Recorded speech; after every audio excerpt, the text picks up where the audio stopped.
রাজ এখন ওখানে ব্লক করেছে, ছোটু ছোটু বল পেয়ে গেছে শঙ্করের পা থেকে শট করেছিল লড়ের গোলকিপার রোহনের চেষ্টা আপাতত যতটুকু পারবেন কোনো বাধ্যবাধকতা নেই, আপনাদের পাশেই থাক, তার জন্য আপনাদের এই আশীর্বাদ। রানাঘাটের সেই পরিকল্পনার যে অস্মিতা, সেই সরস্বতী দৃষ্টিকোণ থেকে আপনাদের ছোট্ট ছোট্ট সহযোগিতা এবং আদিত্যর বাবা সমস্ত দৃশ্যটাই ক্যামেরাবন্দি করছে। তাদের কাছে স্মৃতি যে আমাদের ছোট্ট সন্তান থেকে বাঁচাতে কত মানুষের সহযোগিতা পেয়েছি,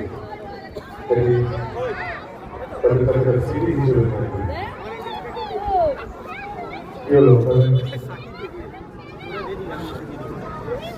উত্তেজনার বিষয় সেটা আমার মনে হয় একটু বলে সম্ভব।